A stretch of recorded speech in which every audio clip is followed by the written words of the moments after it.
നമസ്കാരം. സന്ദീപ് വാര്യരെ UDF പാളയത്തിൽ എത്തിച്ചതിന് പിന്നിലെ വമ്പൻ കളികൾ പുറത്ത്.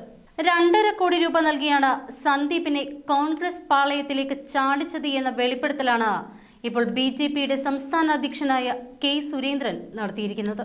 പ്രമുഖനായ ഒരു മാധ്യമ പ്രവർത്തകനും ഈ ഡീലിൽ പങ്കാളിയാണ് എന്നും സുരേന്ദ്രൻ ആരോപിക്കുന്നു. മാധ്യമ സിംഗം എന്നാണ് ഇയാളെ സുരേന്ദ്രൻ വിശേഷിപ്പിച്ചത്. Facebook കുറിപ്പിലൂടെയാണ് K. സുരേന്ദ്രൻ ഈ വെളിപ്പെടുത്തൽ നടത്തിയിരിക്കുന്നത്. സുരേന്ദ്രന്റെ ഫേസ്ബുക്ക് കുറിപ്പ് ഇങ്ങനെയാണ്: മഹാരാഷ്ട്ര തിരഞ്ഞെടുപ്പിന്റെ ഭീകരമായ തിരക്കിനിടയിലും സ്വന്തം കേരളത്തിലെ അതിസാഹസികമായ ഒരു ദൗത്യത്തിന് സമയം കണ്ടെത്താൻ തയ്യാറായി എന്നത് ചില്ലറ കാര്യമല്ല. നാഗ്പൂരിലെ എല്ലാ പരിപാടികളും ക്യാൻസൽ ചെയ്ത് നേരെ കോയമ്പത്തൂരിലേക്ക്, ഉടൻ പാലക്കാട്ടേക്ക്, തിരിച്ച് മുംബൈയിലേക്ക്. കന്നഡ സിംഗം ഒരുക്കിയ ചായ സൽക്കാരത്തിൽ തീരുമാനിക്കപ്പെട്ടത് എക്കാലത്തെയും ഉന്നത നേതാവും 9 കൗൺസിലർമാരും, നഗരസഭ ഭരണമാറ്റം, പിന്നെ 10,000 വോട്ടുകളും. 2.5 കോടി ആദ്യഘട്ടം, ശേഷം 23 കഴിഞ്ഞ്.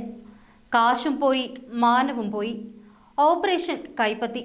ഉറപ്പ് കൊടുത്തത് മാധ്യമ സിംഗം. ഇപ്പം വിളിച്ചു നോക്കിയപ്പോ അന്ത ഫോൺ ഇന്ത ഉലകത്തിലേയില്ല. ನೀನು ಕಾರಿ ಮಾಡುತ್ತಿರ ಚಂದಾದಾರ വ്യാപ്തി പ്രദേശത ಹೊರಗಿದ್ದಾರೆ. ഇതായിരുന്നു സുരേന്ദ്രന്റെ പോസ്റ്റ്. ഈ പോസ്റ്റിൽ പറയുന്ന മാധ്യമ ശിംഗം എന്ന വിശേഷണം ഏഷ്യാനെറ്റിലെ മുതിർന്ന മാധ്യമ പ്രവർത്തകനായ PG സുരേഷിനെയാണ്. PG സുരേഷിന്റെ ചിത്രമടക്കം പോസ്റ്റ് ചെയ്തുകൊണ്ടുള്ളതാണ് ഈ കുറിപ്പ്. ഈ കളിയിൽ മാധ്യമ പ്രവർത്തകന്റെ പങ്ക് എന്താണ് എന്നത് വ്യക്തമല്ല. മാധ്യമ പ്രവർത്തകന്റെ പേര് വെളിപ്പെടുത്തിയിട്ടുമില്ല. എങ്കിലും സുരേഷിന്റെ ഫോട്ടോ കൊടുത്തിരിക്കുന്നത് കൊണ്ട് തന്നെ സുരേന്ദ്രൻ ഉന്നം വയ്ക്കുന്നത് മറ്റാരെയുമല്ല എന്ന് വ്യക്തം. കൂടാതെ മഹാരാഷ്ട്ര തിരഞ്ഞെടുപ്പിന്റെ ഭീകരമായ തിരക്കിനിടയിലും സ്വന്തം കേരളത്തിലെ അതിസാഹസികമായ ഒരു ദൗത്യത്തിന് സമയം കണ്ടെത്താൻ തയ്യാറായി എന്നത് ചില്ലറ കാര്യമല്ല എന്ന കുറിപ്പിലെ വരികൾ സൂചിപ്പിക്കുന്നത് KC വേണുഗോപാലിനെയാണ്. നാഗ്പൂരിലെ പരിപാടികളെല്ലാം ക്യാൻസൽ ചെയ്ത് നേരെ കോയമ്പത്തൂരിലേക്കും തുടർന്ന് പാലക്കാട്ടേക്കും പറന്നുകൊണ്ടായിരുന്നു KC വേണുഗോപാൽ എല്ലാ കാര്യങ്ങൾക്കും ചുക്കാൻ പിടിച്ചത് എന്ന് KCയുടെ ഫോട്ടോ അടക്കം പങ്കുവെച്ചുകൊണ്ടാണ് സുരേന്ദ്രൻ ഉറപ്പിച്ചു പറയുന്നത്. ഈ പോസ്റ്റിൽ കന്നഡ സിംഗം എന്ന് പറഞ്ഞിരിക്കുന്നത് കർണാടകയിലെ പ്രധാനപ്പെട്ട കോൺഗ്രസ് നേതാവായ D.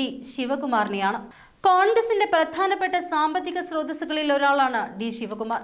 സന്ദീപ് വാര്യർ കഴിഞ്ഞയിടെ നടത്തിയ ബാംഗ്ലൂർ യാത്രയും ഈ കൂടിക്കാഴ്ചയും കൂട്ടി വായിക്കുമ്പോൾ സുരേന്ദ്രന്റെ ആരോപണത്തിൽ കഴമ്പുള്ളതായി തോന്നിയേക്കാം.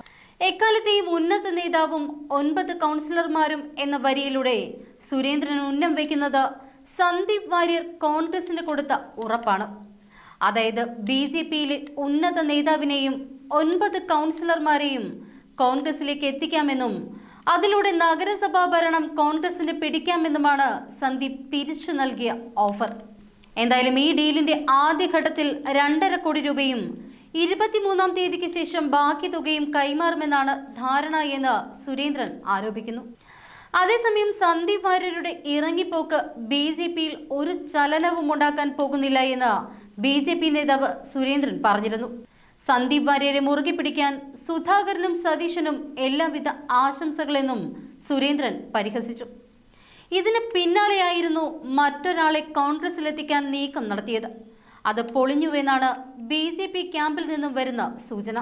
സന്ദീപ് വാര്യർ കോൺഗ്രസിലേക്ക് എത്തിയതോടെ ഇടഞ്ഞു നിൽക്കുന്ന BJP നേതാക്കളെയെല്ലാം നേതൃത്വം നിരീക്ഷണത്തിലാക്കിയിട്ടുണ്ട്. എല്ലാവരുമായും RSS നേതൃത്വം തന്നെ ആശയവിനിമയവും നടത്തുന്നുണ്ട്. ഇതിനിടെയാണ് CKPയിൽ കോൺഗ്രസ് സൈബർ വിഭാഗം ചർച്ച തുടങ്ങിവെച്ചത്. ഇതിൽ KC വേണുഗോപാൽ തീർത്തും അതൃപ്തനാണ്.